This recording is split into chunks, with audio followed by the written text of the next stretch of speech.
আমার বন্ধুগণ, একটু কান লাগাবেন, দয়া করে মনোযোগ দিয়ে শোনার চেষ্টা করবেন। নবীজি 27টি যুদ্ধের নেতৃত্ব দিয়েছেন, মানে হলো 86টা যুদ্ধ তার জীবনে অনুষ্ঠিত হয়েছিল। 27টা যুদ্ধে আমার নবীজি যুদ্ধের পোশাক পরে মাথা থেকে পা পর্যন্ত যুদ্ধের লেবাস লাগায়া ঘোড়ার পিঠে চড়ে তিনি যুদ্ধে অংশগ্রহণ করেছেন সেনাপতি হয়ে। অস্ত্র হাতে নিয়েছেন, তরবারি হাতে নিয়েছেন, লৌহ বর্ম পরেছেন, বর্ষা হাতে নিয়েছেন। যুদ্ধের ময়দানে হাতের মধ্যে সব অস্ত্র হাতে নিয়ে যুদ্ধে সামিল হয়েছেন। 27টি যুদ্ধের তিনি নেতৃত্ব দিয়েছেন, তবে একটা যুদ্ধে তিনি যেতে পারেন নাই। ঐতিহাসিক একটা যুদ্ধ ছিল, সেটা হলো মুতার যুদ্ধ। মুতার যুদ্ধ ছিল রোমানদের বিরুদ্ধে। সেই যুদ্ধ আমার নবীজি বলেন, সাহাবীরা এই যুদ্ধে আমার যাওয়া দরকার ছিল, কিন্তু আমি যেতে পারছি না, কারণ মুনাফিকরা খুব ডিস্টার্ব করছে। আমার এই মদিনাকে অবরুদ্ধ করার জন্য, দখল করার জন্য মুনাফিকরা চক্রান্ত করছে, ইহুদিদের সঙ্গে যোগ সাজস করছে। আমি মদিনার বাইরে যেতে পারবো না। ওই রোমানদের বিরুদ্ধে যুদ্ধ করার জন্য কে কে আসো, আমার সামনে দাঁড়াও। সবগুলো নবীর সামনে দাঁড়ায় গেলেন। নবীর সামনে দাঁড়িয়ে আমার নবীজি বললেন, সাহাবীরা এই যুদ্ধের সেনাপতি নিযুক্ত করা দরকার, আমি নিজে তো যাচ্ছি না, সেনাপতি নিযুক্ত করে দিলাম। জায়েদ এই দিকে আসো, আমার পালক পুত্র এই দিকে আসো। তুমি হলে 1 নম্বর সেনাপতি জায়েদ। আমার জাফর চাচাতো ভাই জাফর বিন আবু তালেব এই দিকে আসো, আবিসিনিয়া থেকে হিজরত করে এসেছো, আসো তুমি হবে 2 নম্বর সেনাপতি। আব্দুল্লাহ বিন রাওহা আমার কলেজার টুকরা সাহাবী, তুমি হবে 3 নম্বর সেনাপতি। সেনাপতি মোট কয়জন হয় বলেন? মোটে কয়জন হয়? কিন্তু রাসূল নাম নিলেন কয়জনের? 3 জনের। সাহাবে কেরামদের মধ্যে গুনগুন গুনগুন আওয়াজ শুরু হয়ে গেছে। নবীজি 3 জনকে এক কাতারে দাঁড় করায়া দিয়া সাহাবে কেরামকে বললেন, সাহাবীরা আমার কলেজার টুকরা যায়েদ বিন হারিস যদি শহীদ হয়ে যায়, আমার জাফরকে পরবর্তী সেনাপতি বানায়া দিবা। আমার জাফর যদি শহীদ হয়ে যায়, আব্দুল্লাহ বিন রাওহাকে পরবর্তী সেনাপতি বানায়া দিবা। আমার আব্দুল্লাহ যদি শহীদ হয়ে যায়, তোমাদের মধ্য থেকে একজন সেনাপতি নিযুক্ত করে নিবা। মানে রাসূল বুঝায়া দিলেন, আমার 3টা সাহাবী আর ফিরে আসবে না। এই 3 সাহাবীর কানে এই কথা যখন চলে আসলো, সাহাবীরা তো মৃত্যুর ভয় করেন না। এই 3 জন সাহাবীর মুখে হাস্যোজ্জ্বল হাসি ফুটতেছে চেহারার ভিতরে। মুনাফিকরা পেছন থেকে সে কানে কানে বলছে, জায়েদ যুদ্ধে যেও না, জাফর যুদ্ধে যেও না, আব্দুল্লাহ যুদ্ধে যেও না, কারণ তোমরা নিশ্চিত 3 জন মারা যাবে, কারণ যুদ্ধের সেনাপতি একজন হয়। এই 3 জন ব্যক্তি, 3 জন সাহাবী একসঙ্গে বলে ফেলেন, মুনাফিকরা তোরা আমাদেরকে কোন দিকে নিয়ে যেতে চাস জানিস না, তবে আমরা নাকের মধ্যে জান্নাতের ঘ্রাণ পেতেছি। যেরকম সুবহানাল্লাহ।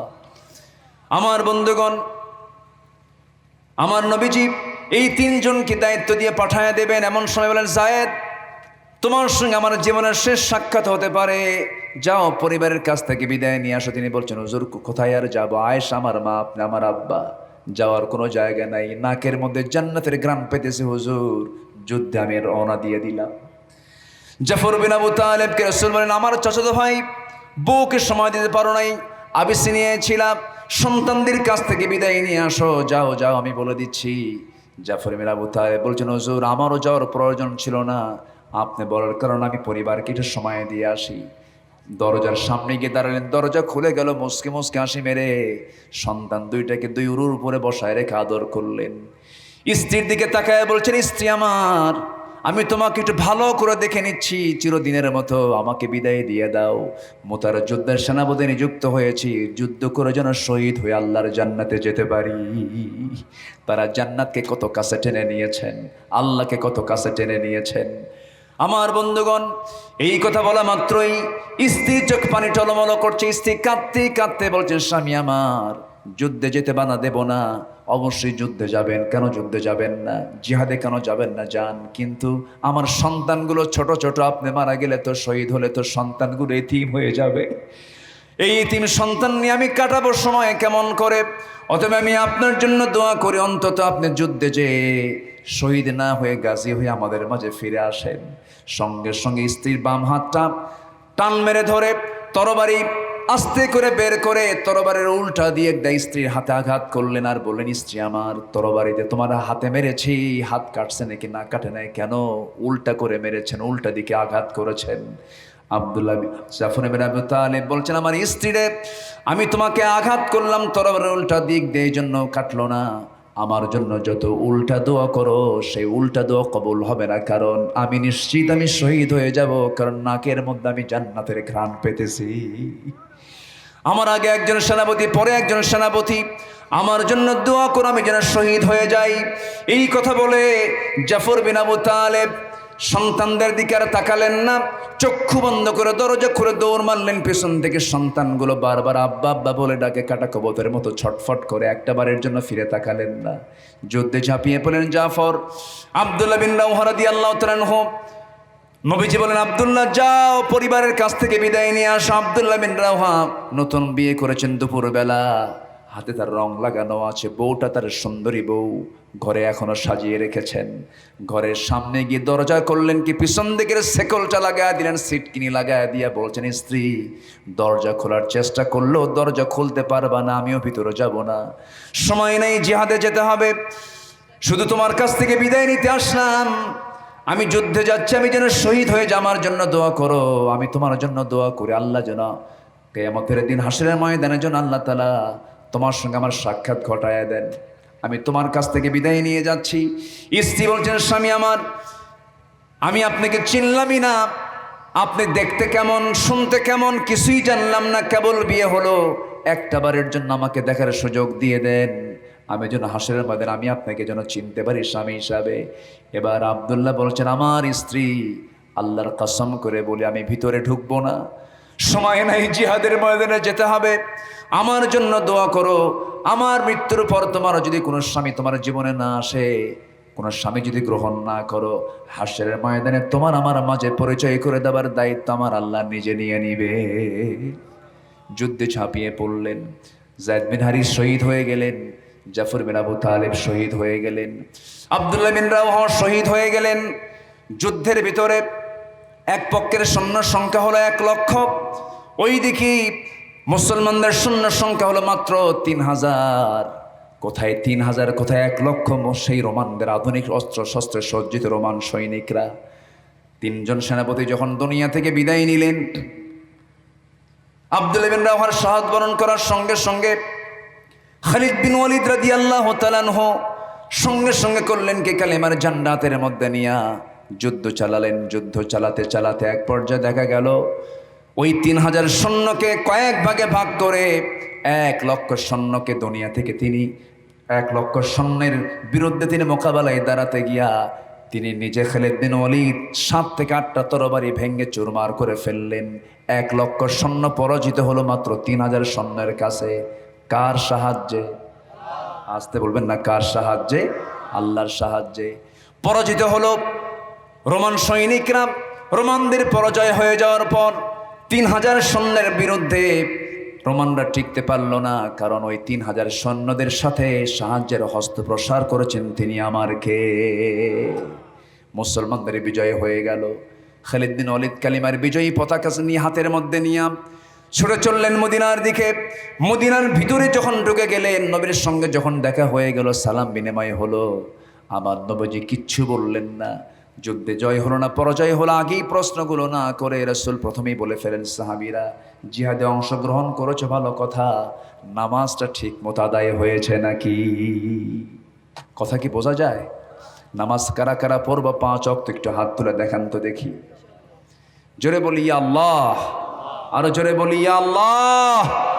আমাদেরকে 5 ওয়াক্ত সালাত আদায় করার তৌফিক তুমি আল্লাহ দিয়া দাও। জোরে বলি আমিন, আরো জোরে আমিন, আরো জোরে আমিন। এই মাঠে এই যে আমরা সিদ্ধান্ত নিলাম, এই সিদ্ধান্তের কথা কি মরার আগ পর্যন্ত মনে থাকবে? আব্দুল্লাহ আল আমিন এখানে এসেছিল, এই নগণ্য গোলাম, তার আহ্বানে আমরা সাড়া দিয়ে বলেছি আকাশের দিকে হাতটা উঁচু করে, আল্লাহ নামাজ আর জীবনে ছেড়ে দেব না। এমন সিদ্ধান্ত কি নেওয়া যায়? আল্লাহ যেন কবুল করেন, জোরে বলি আমিন। সম্মানিত ভাইয়েরা, নবীজির ইন্তেকালের পূর্বে শেষ কথাও ছিল নামাজ নিয়ে। রসুল নামাজের ব্যাপারে খুবই সতর্ক থাকতেন।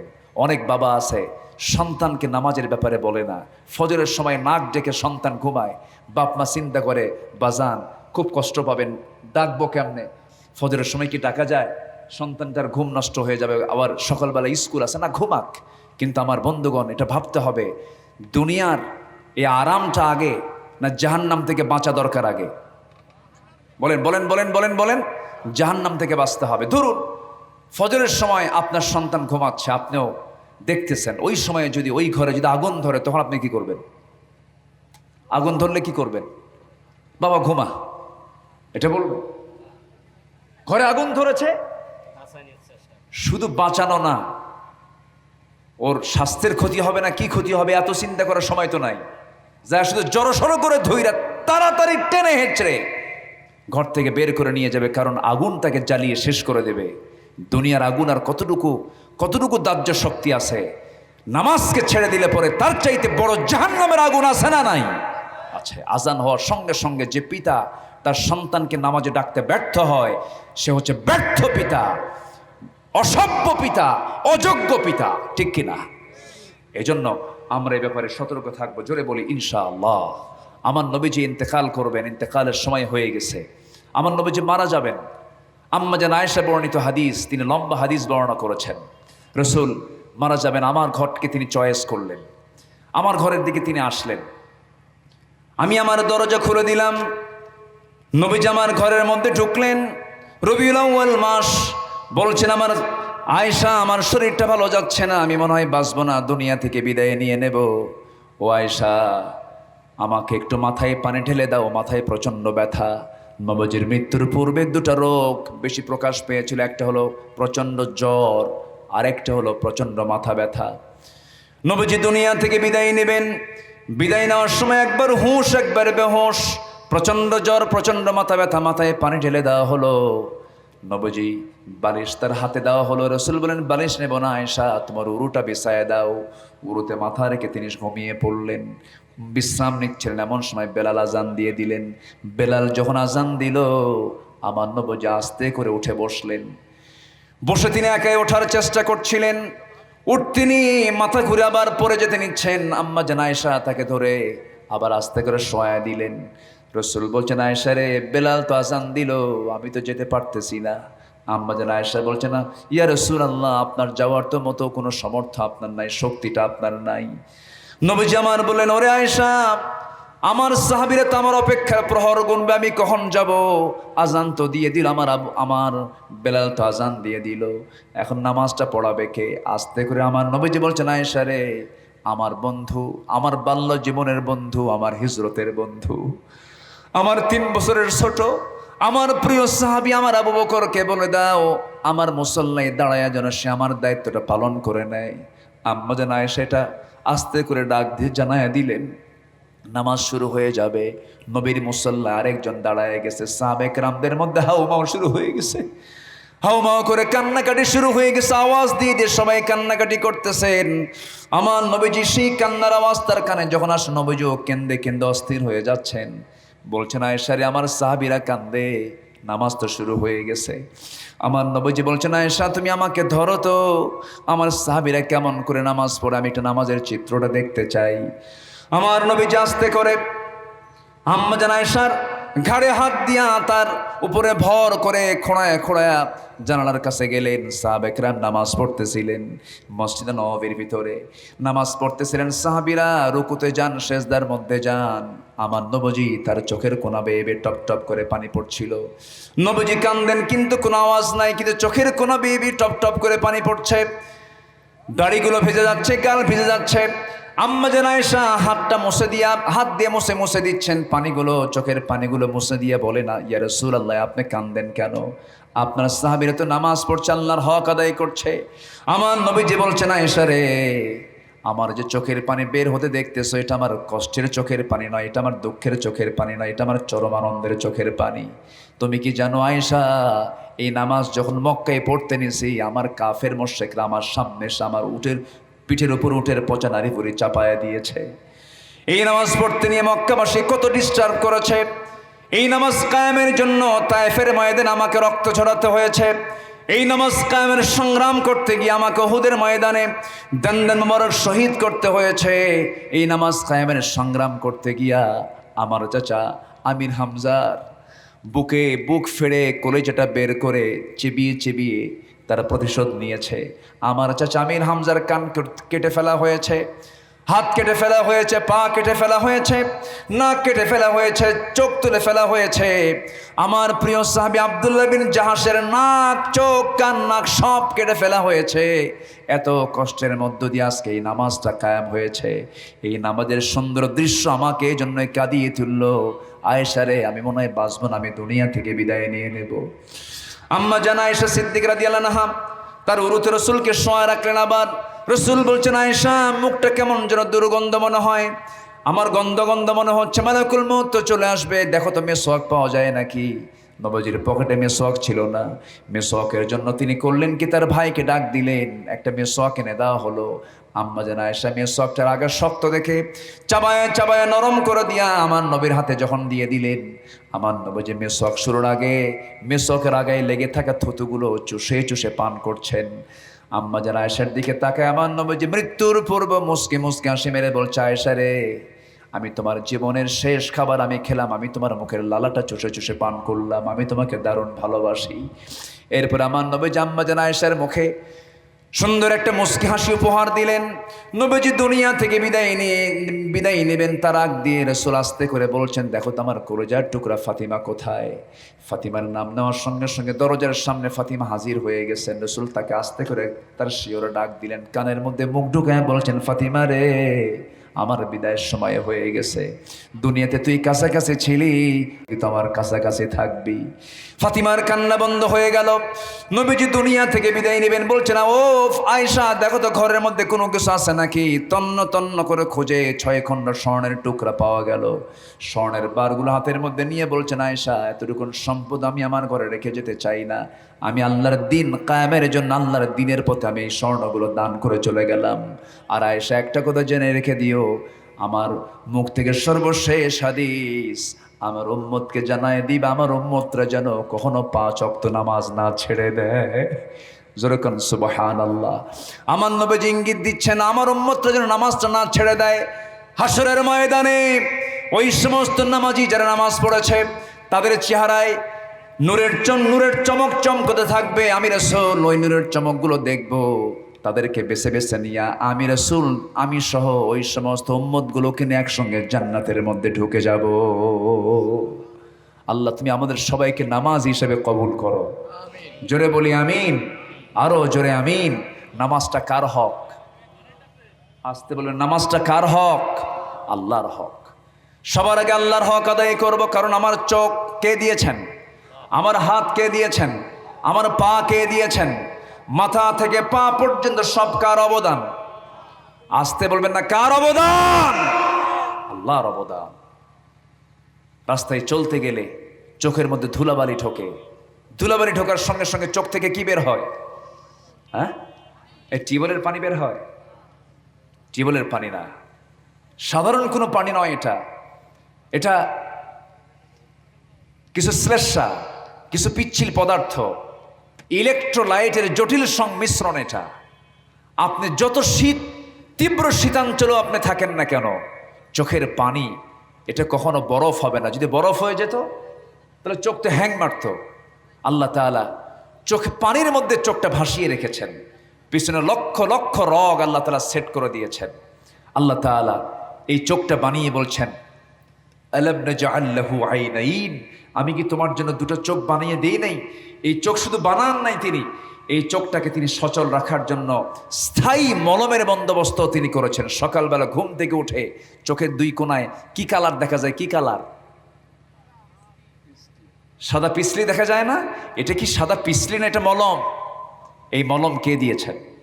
আসতে বলবেন না, কে দিয়েছেন? শুধু চোখটা দেন নাই, চোখের মধ্যে ওষুধটা পর্যন্ত দিয়ে দিয়েছেন। আল্লাহু আকবার বলেন। আল্লাহ কি দেন নাই, সব তিনি দিয়েছেন। আল্লাহ বলছেন, বান্দা এই চোখটা দিয়ে খারাপ কিছু দেখো না, এই চোখটা দিয়ে ভালো কিছু দেখো। আল্লাহ তাআলা যে হুকুমটা করেছেন এর মধ্যে একটা বিশেষ হুকুম, আমি যেহেতু হজের মাসে আলোচনায় বসেছি, গুরুত্বপূর্ণ একটা হুকুম হলো এই হজের মাসে 1 নম্বর হুকুম হচ্ছে যাদের সামর্থ্য আছে তারা কি করবে? হজ করবে। যারা হজে গেছে আমরা তাদের জন্য দোয়া করি আল্লাহ তাদের হজকে কবুল করুন। যারা যেতে পারি না আমরা যেন হজে যেতে পারি, আল্লাহ তাআলা সেই তৌফিক দান করুন। জোরে বলি আল্লাহুম্মা আমিন। সম্মানিত ভাইয়েরা, তো এই হজের সাথে জড়িত হলো একটা পরিবার সবচেয়ে বেশি। সেটা কি পরিবার বলেন তো? বলেন, সবাই বলেন, কি পরিবার? এই পরিবারের নাম কি? ইব্রাহিম আলাইহিস সালাতু ওয়াস। আমাদের জাতির পিতাকে আরো জোরে, আরো জোরে, আরো জোরে। ভুল যেন না হয়, ভুল হলে কিন্তু বেকায়দা, চরম বেকায়দা। কারণ আল্লাহ তাআলার সিলেকশন এটা, আল্লাহ তাআলা নির্ধারিত করেছেন মিল্লাতা আবিকুম ইব্রাহিম, তোমাদের জাতির পিতা হচ্ছে ইব্রাহিম আলাইহিস সালাতু ওয়াস সালাম। আমার কাছে এই ফ্যামিলিটা বড় আশ্চর্য মনে হয়, বিশেষ করে আমার আব্বা ইব্রাহিম। আমার আব্বাকে বলেন, বলেন আমাদের আব্বাকে, ইব্রাহিম আলাইহিস সালাতু ওয়াস সালাম। আল্লাহ তাআলা তাকে বিশাল একটা পরীক্ষা করেছেন, জন্ম থেকেই তার পরীক্ষা। আমি আজকে সূরা সফফাত সারাদিন স্টাডি করেছি, কিন্তু আমি আলোচনা শুরু করেছি সূরা মারিয়াম থেকে। কিন্তু এটা জোড়া লাগাই দেবো, একটু হজের মাস তো একটু জোড়া লাগাই দিচ্ছি। আমাকে সময় দিচ্ছেন তো আপনারা? এত সুন্দর মানুষ, আপনারা এত ধৈর্যশীল। 12টা ক্রস হয়ে 12:30টার দিকে চলে যাচ্ছে, মানুষের কোনো নড়চড়া নেই। এটা প্রমাণ হয় দেবহাটার মানুষ দেবে বিশ্বাসী নয়, আমার আল্লাহতে বিশ্বাসী। বলি আলহামদুলিল্লাহ। সাতক্ষীরায় যখন ঢুকি এই দিকে যাই, তখন প্রথমে পাই হলো দেব, এরপরে শ্যাম, এরপরে না দেব, এরপরে কালী, এরপরে কি শ্যাম নাকি? দেবহাটা, কালীগঞ্জ, এরপরে কি শ্যামনগর। দেব, কালী, শ্যাম। কিন্তু দেব, কালী, শ্যাম এসে দেখি কোনো দেব, কালী, শ্যাম পাই না, সব মুসলমান পাই। বলি আলহামদুলিল্লাহ, জোরে বলি আলহামদুলিল্লাহ। তো ইব্রাহিম আলাইহিস সালাতু ওয়াস সালাম এই জিলহজ মাসটা ঘিরেই তার জীবনটা জড়িত। এবং তিনি যে আমাদের পিতা, আমাদের জাতির পিতা, অনেকগুলো কারণ আছে। যেরকম আমাদের দেখেন, আমাদের ভিতরেও তার সুন্নাতটা লুকানো আছে। যেরকম এই যে দাড়ি রাখা, সে শুধু সুন্নাতুর রাসূল নয়, এটা সুন্নাত ইব্রাহিম। বলি আলহামদুলিল্লাহ। এরপরে খাতনা করা, খাতনা করে না এলাকায় কি বলে, এটাকে কি বলে? সুন্নাহ। মুসলমানি করা, মুসলমানি করা ঠিক আছে। যদি কোনো হিন্দু যদি এরকম মুসলমানি করে, সে কি মুসলমান হলো না? এখন তো মানে এই খাতনাটা শুধু মুসলমানদের মাঝেই যে পরিচিত তা নয়। খাতনা না করার কারণে এই অতিরিক্ত চামড়াটা, এটাকে না কাটার কারণে বিভিন্ন যৌন রোগে, জটিল জটিল রোগে আক্রান্ত হচ্ছে, অনেক রোগী তৈরি হচ্ছে। এই জন্য ভারতবর্ষে পৃথিবীতে সবচেয়ে বেশি হিন্দু ধর্মের মানুষ হলো ভারতে। তো ভারতের হিন্দুদের মধ্যে এটা বেশি প্রচার আছে, তাদের মধ্যে এই কালচারটা, সেটা হলো তারা খাতনা করে না। তারা মনে করে এটাকে অঙ্গহানি করে, এটা মনে করে। কিন্তু শেষে মেডিকেল সায়েন্সের এই জটিলতায়, অসুস্থতার এই কারণে তারা শেষে বলতে বাধ্য হয়েছে, তোমরা মুসলমান হও আর না হও, অন্তত খাতনা করে সাইজ হও, মানে অসুস্থ থেকে তোমরা বাঁচো। তো এই খাতনাটা শুরু করেছেন কিন্তু প্রথম নবী আদম না, নূহ আলাইহিস সালাতু ওয়াস সালামও না। এই খাতনা শুরু হয়েছে হলো, বলেন তো কোন নবী থেকে বলেন? দেখেন, তাহলে জাতির পিতা কিন্তু এমনি আল্লাহ তাআলা তাকে বানান নাই। ইব্রাহিম আলাইহিস সালামের বয়স যখন 80 বছর, কত বছর বলেন তো? 80 বছর। আচ্ছা, 80 বছরে কি শিশু থাকে না বুড়া হয়? বুড়া। আমরা খাতনা করেছি কি বুড়া বয়সে না শিশু বয়সে? শিশু বয়সে। খাতনা যারা করে দেয় তাদেরকে কি বলে এলাকায়? হাজাম। এটা আবার কি নাম বুঝলাম না কিছু। আচ্ছা যাই হোক, একটা কিছু। আচ্ছা, হাজাম। তো এই হাজামটা যখন ছোটবেলায় আমরা যখন 5 বছর 6 বছর পাড়ি দিয়েছি, যখন শুনছি যে আমার আব্বা আজকে হাজাম নিয়ে আসতেছে, তখন কি আমরা আনন্দ পেয়েছি না একটু ভয় পাইছি? ভয় পাইছি যে এই দরজাতে ঢুকবে, ওই দরজাতে বের হয়ে যাবে। এমন রেকর্ড আছে যে হয়তো দৌড়ে পালাইতে নিছে, একদম চট করে ধরে নিয়ে এসে 2 হাত পা বাইন্ধা সাইজ করছে। তো এখন ইব্রাহিম আলাইহিস সালামের 80 বছর পার হয়ে গেছে, খাতনা করা হয়নি। কত বছর পার হয়েছে বলেন তো? 80 বছর। আল্লাহ বলেন, আমার ইব্রাহিম, আমার খলিল, তোমার তো একটা কাজ বাদ আছে। আমি তোমাকে ক্বালা ইন্নী জাইলুকা লিন-নাসি ইমামা, আমি তোমাকে মানুষের নেতা বানিয়েছি, জাতির পিতা বানিয়েছি। তোমার এই খাতনার কাজটা সম্পূর্ণ করতে হবে। 80 বছরের তিনি যখন বৃদ্ধ মানুষ, চুলগুলো সাদা হয়ে গেছে, চামড়াগুলো কুঁচকে গেছে, এই সময় বলা হলো খাতনা করতে হবে। তিনি কি করলেন?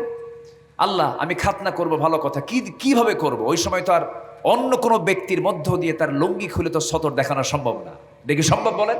সম্ভব না। এখন দেখেন, খাতনা কি নিজে করা সহজ না কঠিন বলেন তো? শুধু কঠিন না, অনেক কঠিন, অনেক কঠিন।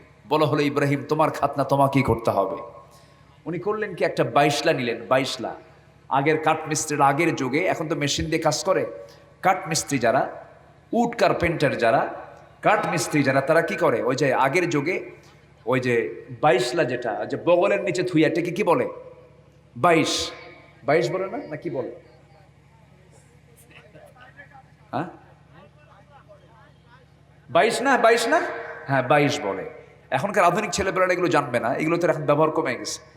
তো এই জাতীয় একটা, জাস্ট এটাকে বলবো আমরা বাঁশ কাটে কি দিয়া, কুড়াল জাতীয়, বাস আমি খুব সহজে বোঝানোর চেষ্টা করি। কুড়াল জাতীয় একটা অস্ত্র, কাঠের অস্ত্র, কাটা এমন একটা কুঠার নিয়ে, কুড়াল নিয়ে বলা হলো ইব্রাহিম এটা দিয়ে তুমি সাইজ করো, যাও বনে যাও। উনি একটু আড়ালে চলে গেলেন, খাতনার কাজ তিনি সম্পূর্ণ করলেন। আজ অবধি শুধু নয়, কেয়ামত পর্যন্ত তার এই সুন্নাহ প্রতিটি মুসলমান পালন করবে। বলেন আলহামদুলিল্লাহ। তিনি জাতির পিতা হচ্ছেন আমাদের, কে বলেন? ইব্রাহিম আলাইহিস সালাতু ওয়াস সালাম। 80 বছর বয়স হলো, ওই সময় পর্যন্ত তার কোনো সন্তানাদি নাই। বউ আছে কিন্তু বাচ্চা নাই। প্রথম বউটার নাম হলো সারা আলাইহিস সালাতু ওয়াস সালাম। কি নাম বলেন তো? সারা আলাইহিস সালাতু ওয়াস সালাম। বউ আছে কিন্তু বাচ্চা নাই। তো আল্লাহ তাআলা তাকে বিশাল পরীক্ষার মধ্যে ফেলে দিয়েছিলেন। আল্লাহ তাআলা এমন পরীক্ষার মধ্যে ফেলে দিলেন, তিনি তো ছিলেন একটু মানে স্ট্রেট ফরওয়ার্ড মানুষ। তার বাপ ছিল মুশরিক, তিনি ছিলেন ইমানদার। বাপ মূর্তি বানাতো আর উনি মূর্তির বিরুদ্ধে ওয়াজ করতেন। শেষ পর্যন্ত মূর্তির বিরুদ্ধে অবস্থান নিয়ে মূর্তির মাথা ভেঙ্গে মূর্তি ভাঙ্গার মামলা খায়া শেষ পর্যন্ত তাকে নিক্ষেপ করলো কোথায়? আগুনে। তিনি কি বাতিল শক্তির কাছে মাথা নত করেছেন? আসতে বলে মাথা নত করেছেন? মাথা নত করেন নাই। শেষ পর্যন্ত আগুনে নিক্ষেপ করা হলো, কিন্তু তার ইমানের কাছে আগুনটা হেরে গেছে, দাহ্য শক্তি নষ্ট হয়ে গেছে। আল্লাহ তাআলা তাকে সেই জায়গা থেকে নাজাত দিলেন, সেখান থেকে তিনি মুক্ত হলেন। মুক্ত হয়ে তিনি তার পরিবার সহ সারা আলাইহিস সালাতু ওয়াস সালামকে নিয়ে তিনি হিজরত করলেন, অন্যদিকে রওনা দিলেন। সেই জায়গা থেকে তিনি স্থানান্তর হলেন। মাঝ পথে তার স্ত্রীকে জালিম শাসক ধরে নিয়ে চলে গেল জেনা করার জন্য, কিন্তু পারল না। 2-3 দিন চেষ্টা করলো। যখন সারার কাছে আসে তখন তার শরীরটা অবশ হয়ে যায়। জালিম শাসক শেষ পর্যন্ত বলল, সারা আমি তোমাকে স্পর্শ করতে পারলাম না, এরকম নারী আরেকজন আমার এই দরবারে আছে, আমি তাকে স্পর্শ করতে পারি না, আমি সেই মহিলাকে তোমার হাতে দিয়ে দিলাম, তুমি তাকে সঙ্গে করে নিয়ে চলে যাও। আল্লাহু আকবার বলে। সাল্লাল্লাহু আলাইহি ওয়াসাল্লাম হাজরা ইসলামকে সাথে করে নিয়ে চলে গেলেন। এই যাচ্ছেন কেন? আমি কি শেষ করে দেব নাকি? একটু বসেন, একটু বসেন, আমার এই কথাগুলো বলার একটু লক্ষ্য আছে, শুধু আমি ঘটনা বলছি তা নয়, একটু বসেন। তো সাল্লাল্লাহু আলাইহি ওয়াসাল্লাম তিনি করলেন কি, যাওয়ার সময়, ফেরার সময় জালিম শাসকের কাছ থেকে কুড়ে পাওয়া আল্লাহর এক পছন্দের বান্দি হাজরা আলাইহিস সালাতু ওয়াস সালামকে সাথে নিয়ে স্বামীর সামনে হাজির করলেন। বললেন, ইয়া আমার স্বামী, আমি তো শুধু একা আসলাম না, সাথে আরেকজনকে নিয়ে আসলাম, আপনি আপনার স্ত্রীত্বে এটাকে গ্রহণ করুন। বলুন আল্লাহু আকবার। তিনি বিয়ে করে নিলেন। আল্লাহর ফয়সালা, সন্তানও হয়ে গেল। সন্তান যখন পেটে আসলো, আল্লাহ বললেন, হাজেরা আমার আল্লাহর অর্ডার হয়ে গেছে, তোমাকে একটা জায়গায় রেখে আসতে হবে, আমার সঙ্গে তোমার যেতে হবে। নিয়ে চলে গেলেন কাবার পাশাপাশি। সেই সময় কোনো লোক সেখানে বসবাস করতো না। এখন যারা কাবায় যাচ্ছেন, হজে যাচ্ছেন, এটা অকল্পনীয় ছিল। ওই কাবার চত্বরে কাম সারছে। আচ্ছা আমার থেকে থাকেন। আউযু বিল্লাহি মিনাশ শাইতানির রাজীম, আউযু বিল্লাহি মিনাশ শাইতানির রাজীম। আমার ভাইয়েরা, তো কাবার চত্বরের পাশেই ওখানে দুজনকে, মানে দুজন তো না, সে সময় পেটের সন্তান ইসমাইল হাজরা আলাইহিস সালাতু ওয়াস সালামকে আস্তে করে ওই জায়গায় রেখে আসলেন। বললেন, হাজরা তোমাকে এই জায়গায় একাকী রেখে যেতে হবে। কিচ্ছু বললেন না, শুধু বললেন, আমার স্বামী আপনি যে আমাকে এখানে একাকী নির্জন পরিবেশে, আমি একজন নারী, আমাকে একা রেখে যাচ্ছেন, এখানে কি আল্লাহর কোনো ইঙ্গিত আছে? হ্যাঁ আমার আল্লাহর ইঙ্গিত আছে। ঠিক আছে আপনি চলে যান। এই ক্ষেত্রে আমার কোনো ক্লেম নেই, কোনো অভিমান নেই, কোনো রাগ নেই, কোনো গোস্বা নেই, আল্লাহ আমাকে বাঁচাবেন। যেরকম সুবহানাল্লাহ। চলে গেলেন। সন্তান ডেলিভারি হলো। সবার ইতিহাস কম বেশি জানা আছে। সব ইতিহাসের সাথে হজের সমস্ত কাজের মিল আছে না নাই? আচ্ছা, সন্তান ডেলিভারি হয়ে গেল। সন্তান ডেলিভারি হওয়ার সঙ্গে সঙ্গেই মার ক্ষুধার পরিমাণটা বেড়ে যায়, সন্তানের মুখে খাবার দেওয়ার জন্য বুকের দুধের প্রয়োজন হয়ে যায়। খাবারও নাই, পানিও নাই, খাবার তো দূরেই থাকলো, পানিটা পর্যন্ত নাই। পানির জন্য ছটফট করতে করতে শেষ পর্যন্ত দৌড়াদৌড়ি করতেছেন, আল্লাহকে বারবার ডাকতেছেন। আমার আল্লাহ এত খুশি হয়ে গেলেন যে আল্লাহ বলছেন, ও দুনিয়ার হাজিরা, আমার হাজেরা যেমন করে হাঁটাহাঁটি করেছে, দৌড়াদৌড়ি করেছে, তোমরাও হজে এসে দৌড়াদৌড়ি করো, জোরে কোন সুবহানাল্লাহ। আমার বন্ধুগণ, ওই কাবার চত্বরে একজন নারীর শুধু কবর আছে। কয়জন নারীর? একজন নারীর কবর আছে কাবার চত্বরে, আর কোনো মানুষের কবর সেখানে নাই। সেটা হচ্ছে হাজেরা আলাইহিস সালাতু ওয়াস সালাম। আল্লাহ তাআলা তাকে এত সম্মান দান করেছেন, এত মর্যাদা দিয়েছেন। হাজেরা সাফা মারোয়ার মাঝে সাই করে, এখানে স্মৃতি হলো রমলের স্মৃতি, হলো হাজেরা আলাইহিস সালাতু ওয়াস সালামের স্মৃতি। ওই সময় তিনি দৌড়াদৌড়ি করলেন, পানির জন্য ছটফট করছেন, পানি পাচ্ছেন না। এমন সময় ইসমাইল আলাইহিস সালাতু ওয়াস সালামের কাছে আসলেন, এসে দেখেন হাত পা নড়াচড়া করছেন। হাত পায়ের নড়াচড়ার মধ্য দিয়ে সেখানে পানির ফোয়ারা বের হলো। ওই জমজম কূপের যে ধারা প্রবাহিত হলো, কিয়ামত পর্যন্ত সব পানি ফুরাবে, কিন্তু জমজম কূপের পানি ফুরাবে না। জোরে কোন সুবহানাল্লাহ। সূরা সাফফাতের 100 নম্বর আয়াত। কয়শো নম্বর আয়াত? 100 নম্বর আয়াতে তিনি দোয়া করলেন, রব্বি হাবলি মিনাস সালিহিন। ইব্রাহিম আলাইহিস সালাতু ওয়াস সালাম দোয়া করছেন, আল্লাহ আমাকে নেক সন্তান দিয়ে দাও। রব্বি হাবলি মিনাস সালিহিন। 100 নম্বর আয়াতে 100তে 100 দোয়া, 100তে 100 দোয়া করলেন। সেই দোয়া কবুল হয়ে গেল। ফাবাশশারনাহু বিগুলামিন হালিম। আল্লাহ তাআলা তাকে সুন্দর ধৈর্যশীল বান্দা তাকে উপহার দিলেন। যেমন বাবা তেমন সন্তান ইসমাইল। 7 বছর দেখা হয় নাই, সন্তানটাকে ধীরে ধীরে বড় করছেন মা হাজেরা আলাইহিস সালাতু ওয়াস সালাম। এই 7 বছর পর হঠাৎ করে আল্লাহ তাআলা ইব্রাহিম আলাইহিস সালামকে পাঠিয়ে দিলেন তার পরিবার বর্গকে দেখার জন্য। পরিবার বর্গকে দেখতে গিয়া স্ত্রীকে সালাম সম্বোধন করলেন, কথাবার্তা বিনিময় হলো। সঙ্গে সঙ্গে হাজেরাকে লক্ষ্য করে বলছেন, আমার স্ত্রী হাজেরা, তোমার সন্তানকে আমি নিয়ে যাচ্ছি, আমি তোমার সন্তানকে নিয়ে যাচ্ছি। আচ্ছা নিয়ে যান, কি জন্য নিয়ে যাচ্ছেন একটু বলে যান। আল্লাহ আমাকে অর্ডার দিয়েছেন আকে জবাই করার জন্য, কোরবানি করার জন্য। সঙ্গে সঙ্গে হাজেরা মুস্কি হাসি মেরে বলছেন, আল্লাহ যদি আপনাকে ইঙ্গিত দিয়ে দেন, হুকুম দিয়ে দেন, আমি হাজেরা, আমার বিন্দু পরিমাণ কোনো ক্লেম নাই।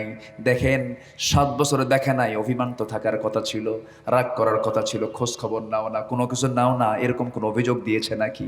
আজকের মহিলাদের মধ্যে এমন অভিযোগ আছে না নাই? আসতে বলে, আছে না নাই? আছে। ইব্রাহিম আলাইহিস সালাতু ওয়াস সালাম সন্তান কিনে রওনা করলেন। যেমন মা তেমন সন্তান। সন্তানকে মা এমন ভাবে বড় করেছেন, বারবার বলেছেন, ও কলিজার টুকরা সন্তান ইসমাইল, তুই কিন্তু এমন পিতার সন্তান, তোর পিতা একজন নবী, তোর পিতা খুব দামি মানুষ, আমার খোঁজ খবর নিতে পারছে না, কিন্তু মন খারাপ করা যাবে না, সে হচ্ছে আল্লাহর পয়গম্বর, আল্লাহর নবী, আমার স্বামী। বাপকে কখনো অসম্মান করবেন আমার কলিজার টুকরা সন্তান। সন্তান কেমন করে নসিহা করে বড় করেছেন মা, সেই সন্তানকে নিয়ে চলে। বাপ চলতেছে এমন একটা পথে, সেই পথে হাজিরা যায়, সেই পথে গিয়ে মিনার প্রান্তরে গিয়ে কবর, সেখানে গিয়ে কোরবানি করে হাজি সাহেবরা। সেই জায়গায় মিনার বাজারে প্রথম ইব্রাহিম ইসলাম তিনি পশু নিয়ে গেছেন না, সন্তানকে নিয়ে গেছেন। সন্তানকে নিয়ে চলে গেলেন। সন্তান নিয়ে গিয়ে মিনার বাজারে সন্তানকে নিয়ে আল্লাহর অর্ডার হয়ে গেল। সন্তানকে ডাক দিয়ে বলছে, সন্তান কলিজার টুকরা, ইন্নী আরা ফিল মানামি আন্নী আযবাহুক, আমি স্বপ্নের মধ্যে দেখতে পেলাম কলিজার টুকরা, আমি তোমাকে জবাহ করছি। যেমন পিতা তেমন তার সন্তান। এবার বলছি, ফাআল মা তু'মার সাতাজিদুনি ইনশাআল্লাহু মিনাস সাবিরিন। ফাবাশশারনাহু বিগুলামিন হালিম। কি ধৈর্যশীল সন্তান দেখেন, বাপকে বলছে, আব্বা আপনি আল্লাহর নির্দেশ পেয়েছেন, আপনি আমাকে কেন বলতে যান? যেমনি নির্দেশ পেয়েছেন তেমনি আপনি আদেশটা পালন করুন। আমাকে ফেলে দেন, আমাকে শোয়া দেন, হাত বেঁধে ফেলেন, পা বেঁধে ফেলেন। এরপরে যে সময় জবটা করার জন্য ছুরিটাও হাতে নিয়েছেন, এমন সময় সন্তান বলছে, বাবা জবত করবা, আমার চোখ তোমার চোখে চোখ পড়ে যাবে, মোহাব্বত তৈরি হবে, মায়া দয়া কাজ করবে, দয়া করে বাবা আমার চক্ষুটা কাপড় দিয়ে বেঁধে ফেলো, এরপরে জব করো। জব করতে যেন কোনো কষ্ট না হয়, আল্লাহর নির্দেশ মান্য করতে যেন কোনো কষ্ট না হয়। সঙ্গে সঙ্গে বাপ যখন আল্লাহর নির্দেশ পালন করার জন্য যখন ছুরি চালাতে লাগেন, আল্লাহ তাআলা বলছেন, ও আমার ইব্রাহিম, আমি তোর নিয়তকে কবুল করে নিয়েছি। লা ইয়ানালাল্লাহু লুহুমুহা ওয়ালা দিমাউহা ওয়ালাকিন ইয়ানালুহুত তাকওয়া মিনকুম। আল্লাহর দরবারে গোশত গোশত যায় না, আল্লাহর দরবারে কোনো রক্ত পৌঁছে না। আল্লাহর দরবারে পৌঁছে যায় হলো তার তাকওয়া। জান্নাত থেকে পশু পাঠানো হলো, জান্নাত থেকে সেই পশু পাঠানোর সঙ্গে সঙ্গে সেই পশুটা জবাই করা হলো। ওই যে ইব্রাহিম স্যাক্রিফাইস করলেন, ওই যে ইব্রাহিম কুরবানির শিক্ষা দিলেন। আমার বন্ধুগণ, শুধু পশু কুরবানি দিয়া শুধু কুরবানির হক আদায় হবে না, দিন কায়েমের জন্য প্রয়োজনে নিজের জীবনকে উৎসর্গ করতে হবে আল্লাহর পথে। এটাই হলো কোরবানির মূল শিক্ষা। শুধু পশুর রক্ত নয়, দিন কায়েমের জন্য যদি নিজের বুকের তাজা প্রাণ ঢেলে দিতে হয়। সবাইকে রাজি আছেন? সবাইকে রাজি আছেন? রাজি আছেন কারা কারা? হাত উঁচু করে দেখান।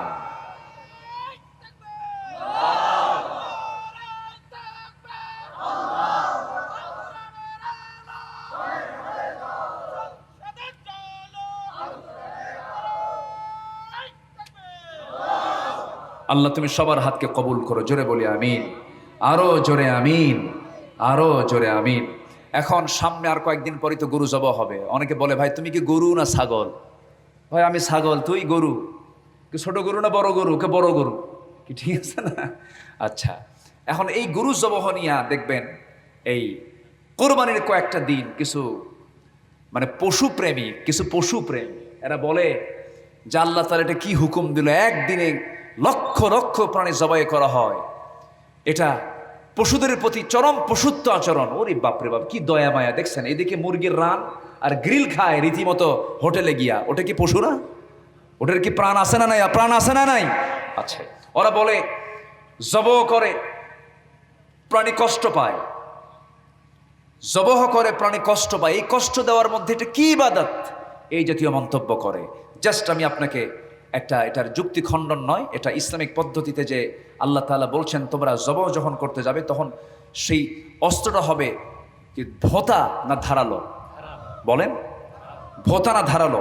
রাসূল বলেছেন ধারালো অস্ত্র দিয়ে যদি তুমি জবাই না করো এটা তোমার চরম অন্যায় হবে, চরম অন্যায়। এটা চরম জুলুম হয় ওই প্রাণীর উপরে। এটাকে রিসার্চ করে আধুনিক গবেষণায় এটা গবেষণা করা হয়েছে। গরু জবাইয়ের সময় ইইজি পরীক্ষা করে গরুর মস্তিষ্ক এবং ইসিজি করে গরুর হার্ট দেখা হয়।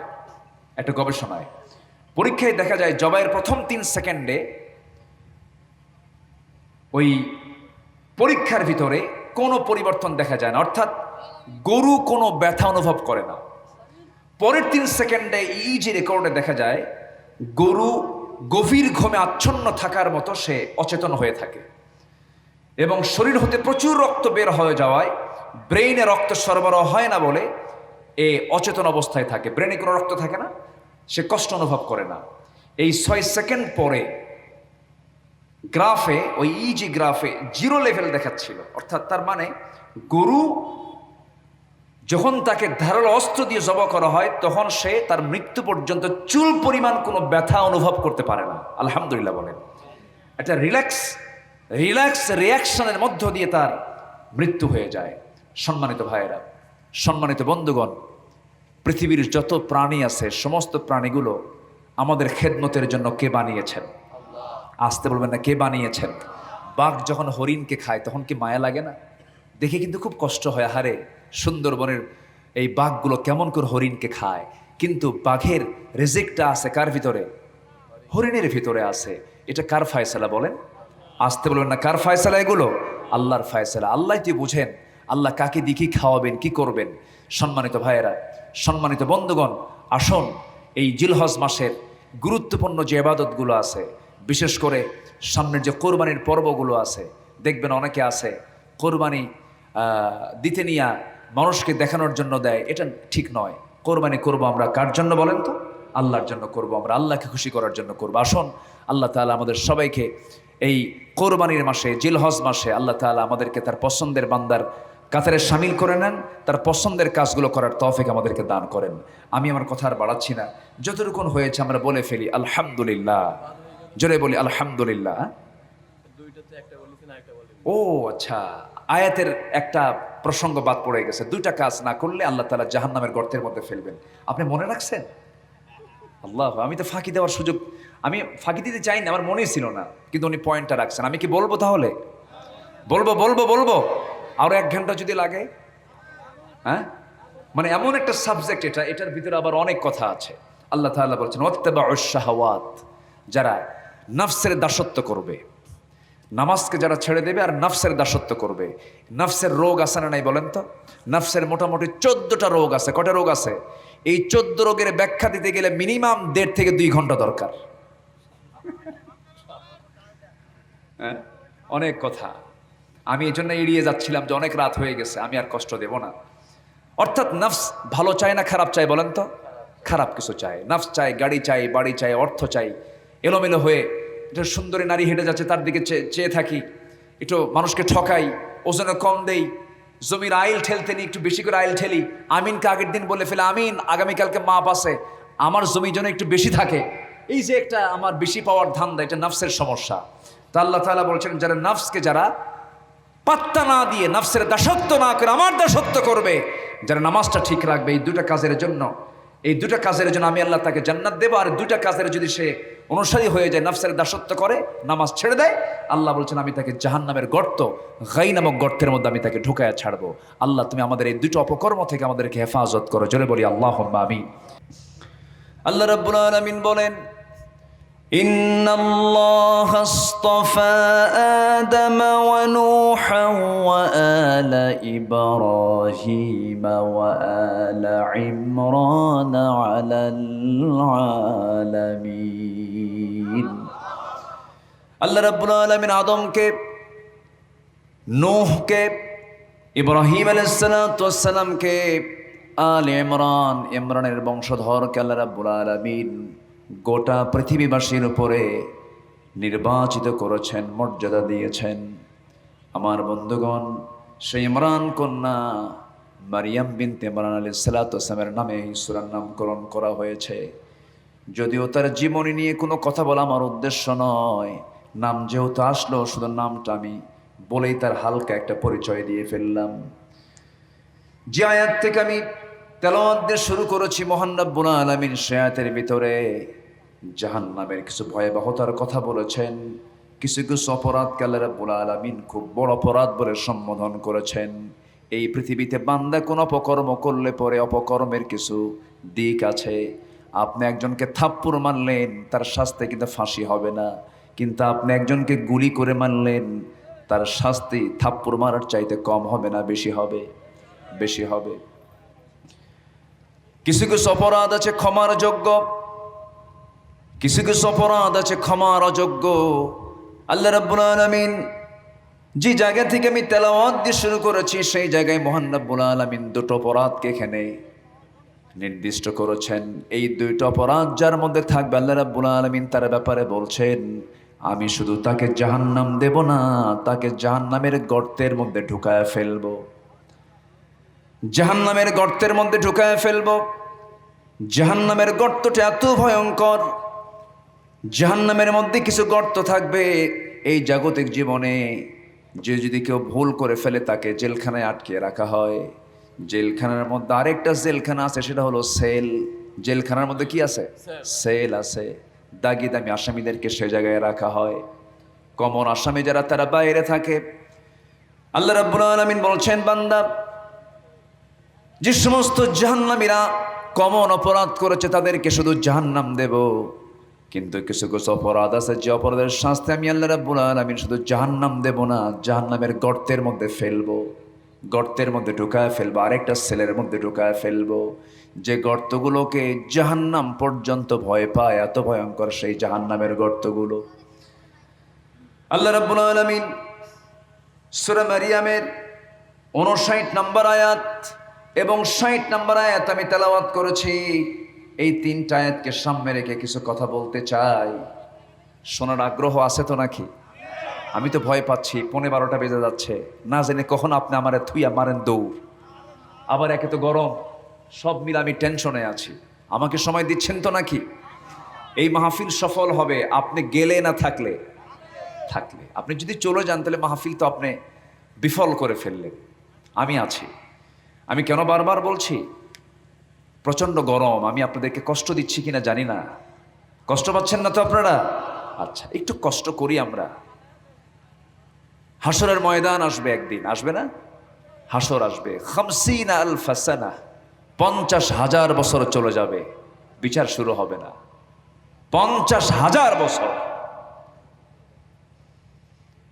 একটু প্র্যাকটিস করি না, একটু ধৈর্য ধরি।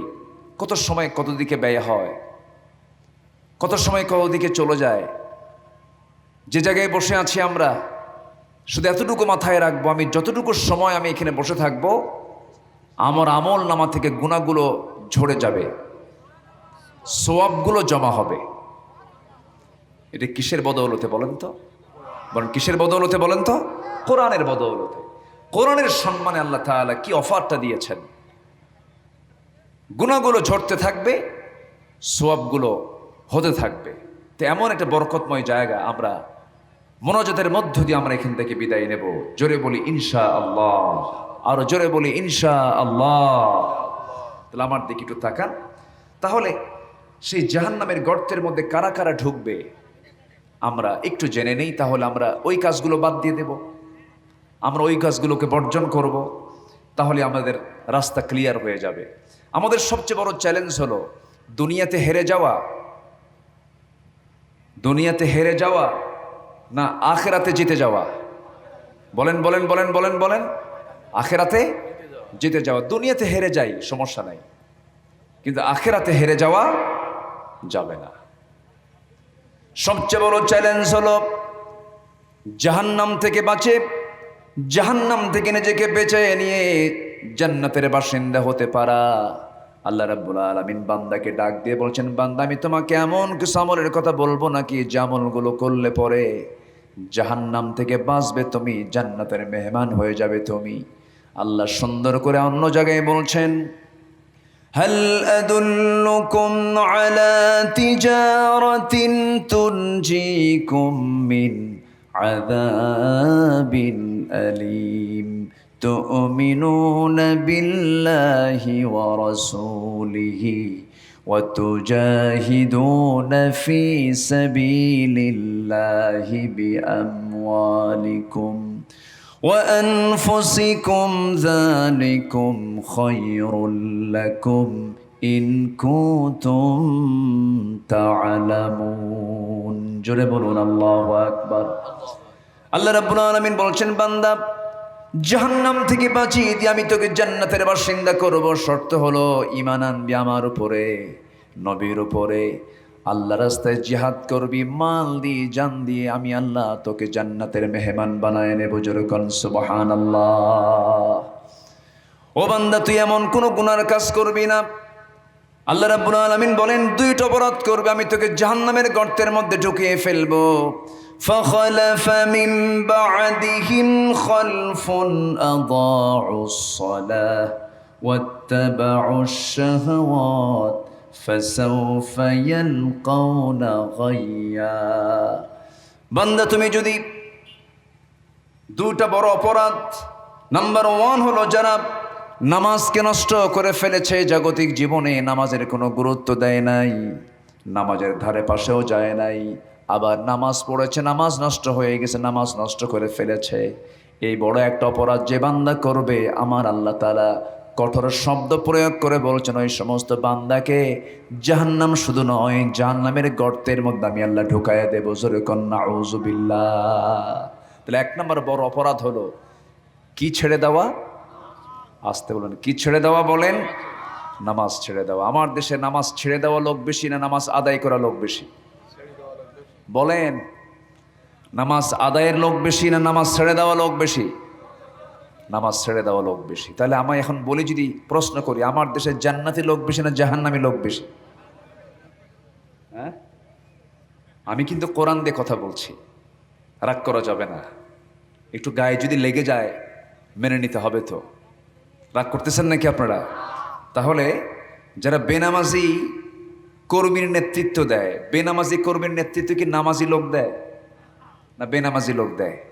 তাহলে বেনামাজি নেতাও জাহান্নামী, বেনামাজি কর্মীও জাহান্নামী। এটা কি আমি আব্দুল্লাহ, আমার ফতুয়া, মোল্লার ফতুয়া না আল্লাহর ফতুয়া? আল্লাহর ফতুয়া। সূরা মারিয়াম পড়বেন, বাড়িতে যাবেন, যে দেখবেন আমার কথার সাথে আয়াতের মিল আছে কিনা। যারা নামাজ নষ্ট করেছে, নামাজকে যারা ছেড়ে দিয়েছে, আল্লাহ তাআলার শক্ত কথা, আমি তাকে অচিরেই শুধু জাহান্নাম নয়, জাহান্নামের গর্তের মধ্যে ফেলে দেব, গাই নামক গর্তের মধ্যে আমি ঢুকাবো। আরো 8 শ্রেণীকে আল্লাহ তাআলা এই জাহান্নামের গর্তের মধ্যে ঢুকাবেন। কোরআনে ডাইরেক্ট আসছে 2টা অপরাধ, আরো আসছে 8টা অপরাধ। এই মোট 10টি অপরাধ নিয়ে আজকে আমার আলোচনার মূল সাবজেক্ট। সময় দিচ্ছেন তো নাকি আমার ভাইয়েরা? আমার আলফা ভাই অনেক আগে আসছিলাম না, আপনার মাহফিল আসছিলাম, যে কোথায় যেন আসছিলাম, অমরপুরে মাহফিল আসছিলাম। আজকে বহুদিন পর দেখা, শুনলাম উনি চেয়ারম্যানও হয়েছেন। সম্মান দেওয়ার মালিককে বলেন তো? আল্লাহ তাআলা। আল্লাহ তাআলা তার চেয়ার থেকে ইসলামের খেদমত করার তৌফিক দান করুন। জোরে বলি আল্লাহুম্মা আমিন। একটা কথা আমার খুব ভালো লেগেছে, উনি বলেছেন আমার নাম থাকতেই হবে পোস্টারে, এমন কোনো শর্তই 5 বছর থাকবে না। এটা খুব বড়ত্বের লক্ষণ। শুধু পোস্টারে নাম নাই, নাম নাইটা কেন? এই জন্য মাহফিল বন্ধ করে দেওয়া হয়েছে, এমন রেকর্ডও বাংলার জমিনে আছে। আছে না নাই?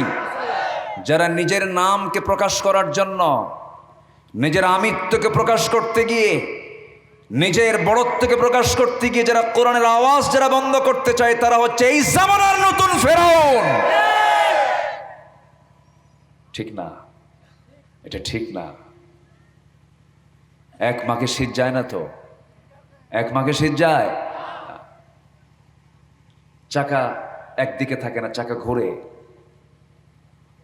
এই সাবকন্টিনেন্ট, সে আফগান থেকে শুরু করে এই বাংলা পর্যন্ত, বাংলা, বিহার, উড়িষ্যা, এরপরে ওইদিকে আফগান, কাবুল থেকে শুরু করে গোটা ভারতবর্ষ একসময় শাসন করেছিল মোগলরা। সেই মোগল সম্রাটদের নাম কি আর আছে? আছে কি বলেন? আছে? দাপট কি কম ছিল?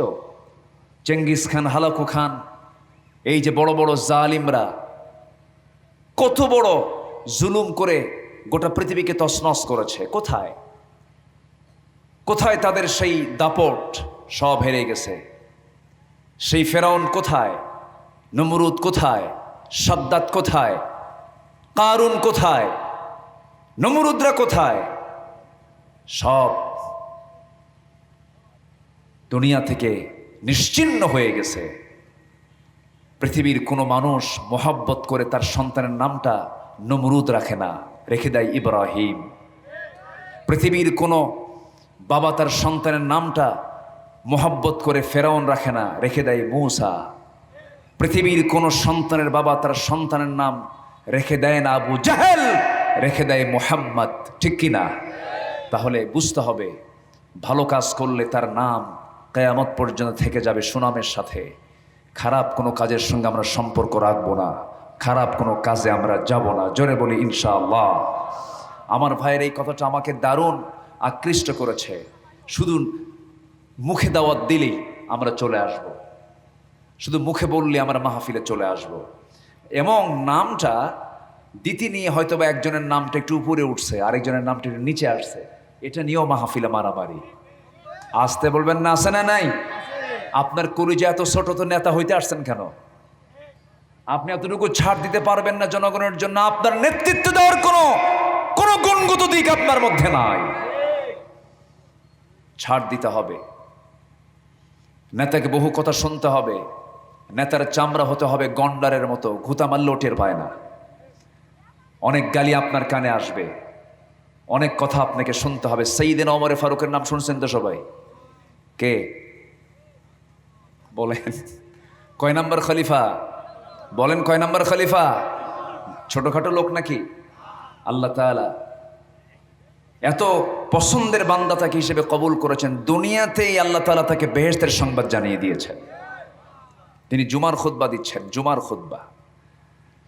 খুতবা দিতে নিয়ে সাইয়েদনা ওমর ফারুকের সামনে একজন মুসলিম নাগরিক সামনে দাঁড়ায় গিয়ে বলছে, ওমর খুতবা বন্ধ করে দাও, তোমার খুতবা আমি শুনবো না। সাইয়েদনা ওমর ফারুক থেমে গেলেন। কি কারণে তুমি খুতবা শুনবা না বলো? সেই নাগরিক বলছে, ওমর ফারুক, তোমার পরনের যে জুব্বাটা দেখতেছে, এই জুব্বাটা অনেক লম্বা, এত বেশি কাপড় তোমার জুব্বারে লাগাইছো কেন? আমি যে কাপড়টা আমার অংশ পেয়েছি, এতটুকুন পরিমাণ কাপড় যদি তুমি তোমার অংশে নিয়ে থাকো, লম্বা জুব্বা তো হওয়ার কথা নয়। এই জুব্বা এতগুলো কাপড়, তুমি বেশি কাপড় কোথায় পাইছো? বেশি কাপড় নিয়েছো নাকি? সেই দিন ওমর ফারুক চুপ মেরে গেলেন। চুপ মেরে গিয়া কোনো কথা বললেন না। তার পক্ষে দাঁড়ালেন তার কলিজার টুকরা সন্তান, দাঁড়িয়ে বলছে, ও মুসল্লি, ও নাগরিক, তুমি আমার বাবাকে যে প্রশ্ন করেছো সেই প্রশ্নের জবাব আমার বাবার হয়ে আমি দিতে চাই। সেটা হলো, আমার আব্বা লম্বা মানুষ, তাগড়া জোয়ান মানুষ, যে কাপড়খানা তিনি তার ভাগে পেয়েছেন তা দিয়ে তার জুব্বা হয় না, শর্ট পরে যায়। এই জন্য বললাম, বাবা, আমার অংশের যে কাপড়টা আমি পেয়েছি এই কাপড়টা আমি তোমার দিলাম, দুইটা জোড়া লাগায়া তুমি তোমার জুব্বা বানায় নাও। সেইদিন ওমর ফারুক মুস্কি মুস্কি হাসি মারেন। সঙ্গে সঙ্গে প্রশ্নকারী আস্তে করে মাথা নিচু করে বসে গেছে। ওমর ফারুক আবার বলেন, ও প্রশ্নকারী, আবার আপনি দয়া করে দাঁড়ান।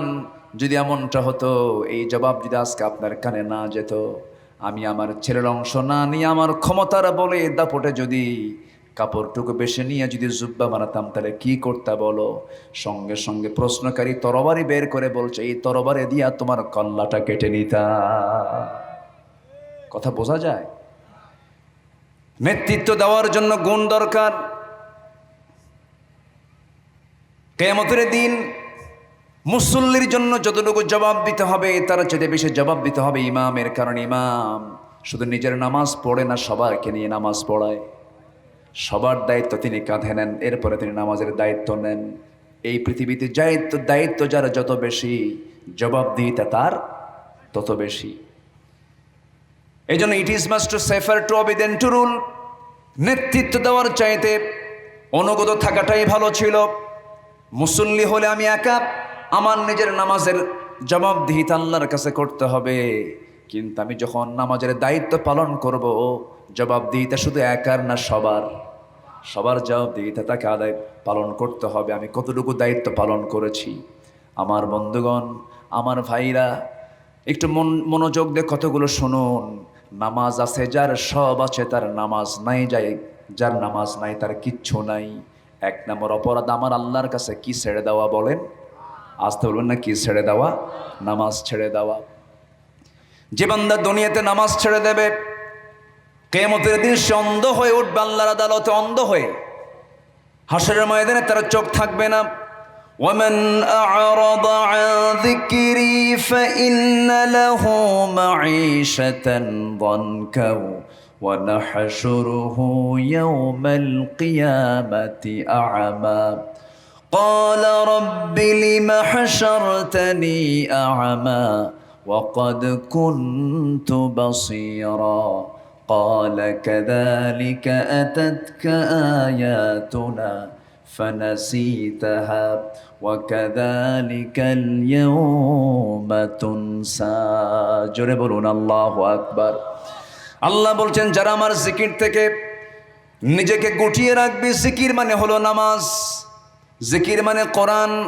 যে বান্দা কোরআন থেকে, যে বান্দা নামাজ থেকে নিজেকে বিরত রাখবে, গুটিয়ে রাখবে, আল্লাহ রাব্বুল আলামিন বলছেন, আমি তাকে কিয়ামতের দিন অন্ধ করে হাসরে আমি তাকে উপস্থিত করব।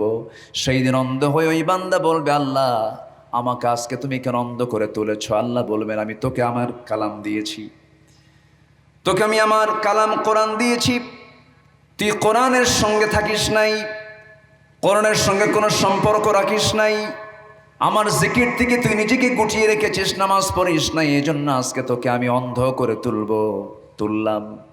তুই যেমন আমাকে ভুলে গিয়েছিলাম, আমি তোকে তেমন করে ভুলে গেলাম। আমার বন্ধুগণ, কিয়ামতের দিন আমার আল্লাহ যদি ভুলে যান, আমার জন্য নিরাপদ না মহাবিপদ? বলেন বলেন বলেন, নিরাপদ না মহাবিপদ? মহাবিপদ। এই জন্য আল্লাহর বন্ধুত্ব আগে অর্জন করতে হবে। পৃথিবীর সকল বন্ধু বাদ দিয়া আল্লাহকে বন্ধু বানাতে হবে। পৃথিবীতে ধনী হইতে নিয়ে আমরা ধনী বন্ধু তালাশ করি না, না, সবচেয়ে উত্তম ধনী বন্ধু তিনি কে বলেন? আল্লাহ তাআলা, আল্লাহর সঙ্গে বন্ধুত্ব করব, দুনিয়ায়ও ধনী আখিরাতেও ধনী হয়ে যাব আমরা। আমার বন্ধুগণ, পৃথিবীর কোনো সম্পর্ক স্থায়ী নয়। যে অর্থটা আমরা কামাইয়ের জন্য দিনরাত পরিশ্রম করতেছে, যে সন্তানের মুখে এক মুঠো অন্ন দেওয়ার জন্য, স্ত্রী পরিবার পরিজনের সুখ শান্তির জন্য, আজকে আমি মরে যাব, স্ত্রী আমাকে ভুলে যাবে, আজকে আমি মরে যাব, সন্তান আমার সম্পত্তি নিয়ে মারামারি কাড়াকাড়ি শুরু করে দেবে। সম্পদ যত বেশি রেখে যাবেন, সন্তানদের মধ্যে তত কাড়াকাড়ি শুরু হয়ে যাবে বেশি বেশি। এই যে দুনিয়ার এই মোহ, দুনিয়ার এই সম্পদ, আমি চলে যাবার সঙ্গে সঙ্গে আমাকে সব ভুলে কবরে রেখে আসবে। আমি চলে গেলাম, আমার স্মৃতি চলে গেল, কিন্তু আমাকে যিনি ভুলবেন না, আমাকে যিনি ছাড়বেন না, তিনি আমার কে? আল্লাহ তাআলা। এই জন্য আমার বন্ধুগণ, হারামগুলো ছেড়ে দেব, সুদের কাছে যাব না। সুদ হলো হারাম, কিন্তু সুদকে আমরা আধুনিক নাম দিয়েছি, সুদের নাম হলো ইন্টারেস্ট। সুদের নাম কি? হ্যাঁ, ইন্টারেস্ট। সুদের নাম দিয়েছি আমরা ইন্টারেস্ট। আবার ঘুষের নাম দিয়েছি আমরা হলো বকশিস বলেছি। ঘুষটাকে বকশিস বলে সম্বোধন করি। একজন কর্মকর্তা চাকরিজীবীর বেতন হলো 40,000, ঢাকায় থাকে, তার বাসা ভাড়া হলো 40,000, তার বাচ্চাদের শিক্ষকদের বেতন হলো 20,000, একটা গাড়ি আছে, গাড়ির ড্রাইভারের বেতন হলো 25,000, বাজার আছে, আবার মাঝে মাঝে বিদেশে সফরে চলে যান, আধুনিক জীবন লালন পালন করেন, বিভিন্ন জায়গায় ট্যুরে চলে যান, তাহলে বেতন হলো 40,000, মাসিক খরচ 4 লাখ টাকা। বাকি টাকাটা ঘুষ না বকশিস? বলেন কি কথা কি বুঝতেছেন আপনারা? আমার বন্ধুগণ, তাহলে আমরা ঘুষটাকে বকশিস বানিয়েছি, সুদটাকে ইন্টারেস্ট বানিয়ে দিয়েছি। নাম্বার 3 হলো, সমাজে গ্রামে গ্রামে কিন্তু যৌতুক নামক একটা প্রথা চালু আছে। যৌতুককে বানায় দিছে উপঢৌকন। উপঢৌকন, ছেলের বাড়িতে অনুষ্ঠান হবে, মেয়ের বাবা গরু পাঠায় দেওয়া লাগে। আছে নাকি এগুলো? আছে না? এগুলো আছে না? আছে। এগুলো হারাম। কি লাভ ভাই? দরকার নাই। আমরা সকল বন্ধুত্ব ছেড়ে আমরা বন্ধুত্ব করব কার সাথে?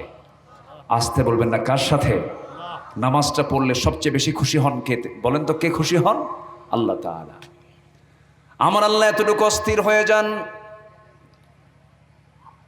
সহিহ হাদিস, আমার নবীজি বলেন, যখন কোনো বান্দা ওযু বানায়, যদি কোনো বান্দা ফজরের সময় যদি উঠতে নেয়, ফজরের ঠিক আগ মুহূর্তে শয়তান চলে আসে প্রত্যেকটা বান্দার কাছে। বান্দার কাছে এসে শিওরে বসে তাকে 3টা গিট মেরে দেয়। কয়টা গিট মেরে দেয়? 3টা গিট মেরে দেয়। 3টা গিট মেরে দিয়া চলে গেল।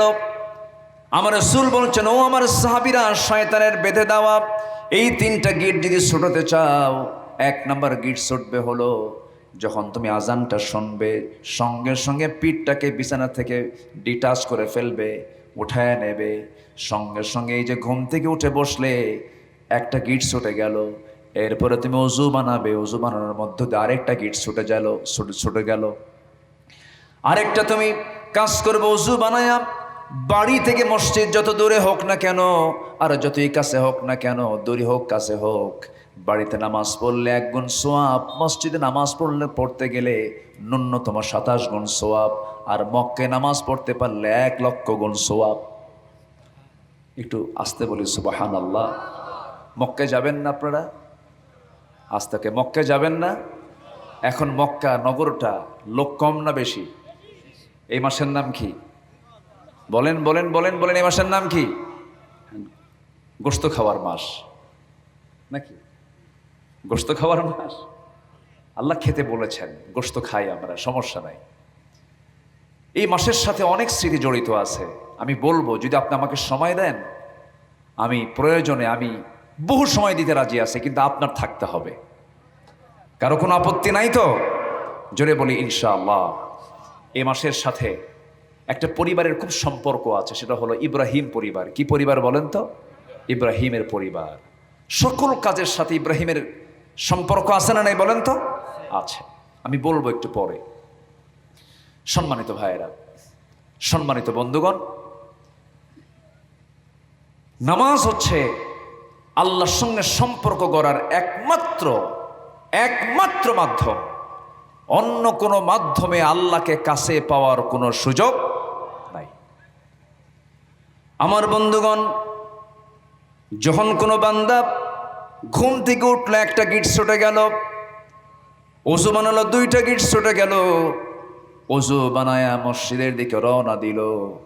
যার বাড়িটা মসজিদ থেকে দূরে সে বরকতময় বেশি, না যার বাড়িটা মসজিদের কাছে তা সে বরকতময় বেশি? কে বরকতময় বেশি বলেন? হ্যাঁ, মনে থাকবে তো সবার? মনে থাকবে তো? হ্যাঁ। আবার অনেকে আছে বাড়ির সামনে মসজিদ, বুক উঁচু করে বলে আমার কপাল কত ভালো, দেখো আমার বাড়ির সামনেই মসজিদ। বাড়ির সামনে মসজিদ আপনার জন্য বড় বরকতময় নয়, বরঞ্চ আপনার বাড়ি মসজিদ থেকে সবচেয়ে বেশি দূরে, আপনি হেঁটে হেঁটে আসতেছেন।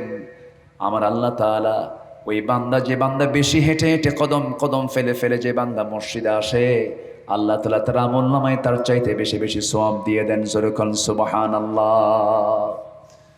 আমার বন্ধুগণ, বান্দা যখন নামাজে দাঁড়ায়, যখন সূরা ফাতিহা পড়ে আলহামদুলিল্লাহি রাব্বিল আলামিন, সঙ্গে সঙ্গে আল্লাহ জবাব দিয়ে দেন হামিদানি আবাদি। আর রহমানির রহিম যখন বলে, আল্লাহ বলেন আথনা আলাইয়া আবাদি। বান্দা যখন বলে মালিকি ইয়াউমিদ্দিন, আল্লাহ বলেন মাজ্জাদানি আবাদি ইয়াকা না'বুদু ওয়া ইয়াকা নাস্তাঈন পর্যন্ত যখন বলে, আল্লাহর সঙ্গে সঙ্গে জবাব দেন হাদা বাইনি ওয়া বাইনা আবাদি। বান্দা যখন ওয়ালা দাল্লিন পর্যন্ত যখন বান্দা বাকিটা বলে ফেলে, আল্লাহ বলেন বান্দারে নামাজের মধ্যে যা যা চাইলে সমস্ত চাওয়া কবুল করলাম। বান্দা যখন রুকুতে যায়, আল্লাহ তখন অস্থির হয়ে যায়। বান্দা যখন রুকুতে যখন বলে সুবহান রাব্বিয়াল আযীম, সুবহান রাব্বিয়াল আযীম, আল্লাহ সঙ্গে সঙ্গে সমস্ত ফেরেশতাদেরকে ডাক দেন সামিআল্লাহু লিমান হামিদা রব্বানা লাকাল হামদ হামদান কাসীরান তাইয়িবান মুবারাকান ফীহ। দোয়াগুলো পড়ে যখন আল্লাহু আকবার বলে যখন সিজদায় চলে যায়, সঙ্গে সঙ্গে আল্লাহ তাআলা বলেন ফেরেশতারা দেখ, এই বান্দাগুলো আমারে দেখে নাই, আমার রাসূলকে দেখে নাই, জান্নাত দেখে নাই, জাহান্নাম দেখে নাই, আমাকে খুশি করার জন্য সময় মতো আজান শোনার সঙ্গে সঙ্গে সে কেমন করে সিজদা দেয়। ফেরেশতারা তোমরা সাক্ষী থাকো, এই সমস্ত বান্দার তামাম জিন্দেগীর সমস্ত গুনাহগুলোকে মাফ করে দিয়া এই সমস্ত বান্দার জন্য আমি আল্লাহ জান্নাত বরাদ্দ দিয়ে দিলাম। জোরে বলুন সুবহানাল্লাহ। নামাজকে আমরা কেউ ছাড়বো নাকি? নামাজ কেউ কি ছাড়বো? নামাজ ছাড়া যাবে না ভাই। অনেক মা বোন মাহফিল আসছেন, ভাইরা মাহফিল আসছেন, শুধু একটা হাদিস বলবো আমি নামাজের ব্যাপারে, কড়া হাদিস। কোন ব্যক্তিটা কাফের আর কোন ব্যক্তি মুসলমান, এটা চেনার জন্য পার্থক্য কি বলেন? জরুর পার্থক্য কি? আল ফারকু বাইনাল মুমিন ওয়াল কাফির তারকুস সালাহ। কাফের এবং মুমিনের মধ্যে পার্থক্য সৃষ্টি করে দেয় হলো নামাজ। যে জনসভায় গেলে পরে নামাজ ভঙ্গ হবে, যে নেতৃত্ব মানতে গেলে নামাজের কোনো বাধ্যবাধকতা নাই, যে নেতার চরিত্রে নামাজ নাই, যে দলের দলীয় নির্দেশনার মধ্যে নামাজের কোনো কথা নাই, যে সমস্ত কাজকর্মের মধ্যে নামাজের কোনো কথা নাই, নামাজের কোনো কর্মসূচি নাই, যে নেতা আপনার নামাজের আহ্বান করে না, সেই নেতৃত্বের মুখে আমরা জুতা মারি, থুতু মারি। রাগ করতেছেন নাকি? বেনামাজি লোক আছে না নাই বলেন? আসতে বলবেন না, আছে না নাই? বেনামাজি লোকের সঙ্গে আল্লাহ কথাই বলবেন না, অতএব তাদের সঙ্গে আমাদের সম্পর্ক রাখার দরকার নাই। তবে হ্যাঁ, দাওয়াত দেওয়ার দরকার আছে না নাই? আসতে বলবেন না, আছে না নাই? দাওয়াত দিতে হবে। আমার বন্ধুগণ, একটু মনোযোগ দিয়ে কথাগুলো শুনি। সেই জাহান্নামের গর্তের মধ্যে আমরা যদি কেউ না যেতে চাই, এক নাম্বার কাজ আমরা শিখে নেব, সেটা হলো আজান যখন হবে সঙ্গে সঙ্গে আমরা চলে যাব কোথায়? মসজিদে চলে যাব। আল্লাহ তাআলা নিজে বলছেন বান্দারে জেনে রেখে দিও, 7টা শ্রেণীকে আমি আরশ আজিমের ছায়ায় জায়গা দিয়ে দেব। এর মধ্যে একটা শ্রেণী হলো যার দিলটা সর্বক্ষণ লটকানো থাকে মসজিদের সাথে। আমার দিল লটকাবো কিসের সাথে? মসজিদের সাথে। যেখানেই পাবো সেখানেই, যেখানেই যাব সেখানেই মসজিদটা খুঁজে বের করব। রাজুলুন কলবুহু মুআল্লাকুম বিল মাসাজিদ, মসজিদের সঙ্গে আমার দিলের তাআল্লুক থাকতে হবে। আমার বন্ধুগণ, আল্লাহ তাআলা বলছেন, বান্দা আমার মসজিদের সঙ্গে তোর দিলটা লটকা নিবি, আমার আর শাজিমের ছায়া আমি তোকে জায়গা দিয়ে দেবো। যেরকম সুবহানাল্লাহ। আর শাজিম কি পাড়া নাকি, ওই পাড়া নাকি, কাছে কোলে নাকি? যার শাজিম তো এত দূর, পৃথিবীর কোনো মানুষ সেই জায়গায় পৌঁছার কোনো শক্তি রাখে না।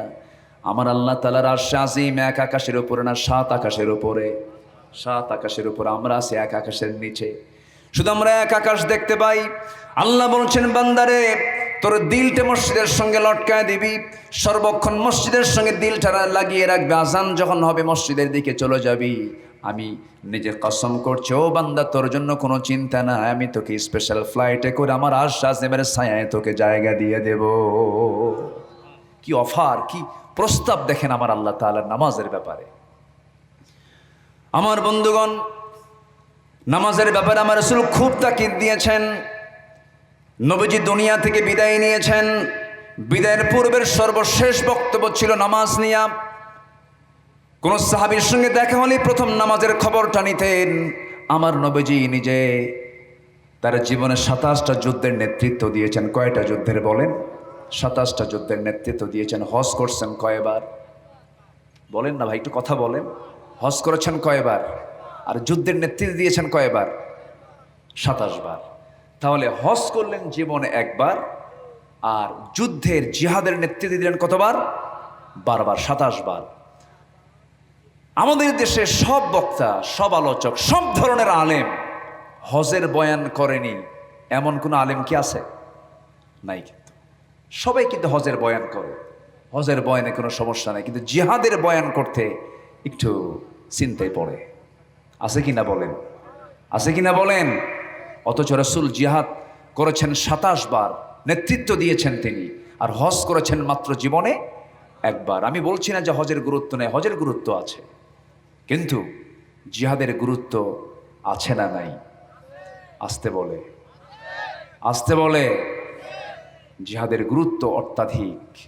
হজ করে আপনি, হজ করলে মোনাফেক চেনা যায় না, যাকাত দিলে মোনাফেক চেনা যায় না, রোজা রাখলে মোনাফেক চেনা যায় না, নামাজ আদায় করলে মোনাফেক চেনা যায় না। মোনাফেক চেনার জায়গা শুধু একটাই, সেটা হলো জিহাদের ময়দান। এখানেই চেনা যায়। এখানে সব জায়গায়, এই জায়গায় সব ধরনের লোক আসে না। এখানে আসে হলো একমাত্র যারা ওমা উমিরু ইল্লা লিয়াবুদুল্লাহ মুখলিসিনা লাহুদ্দিন, তারাই একমাত্র এই জায়গায় আসে।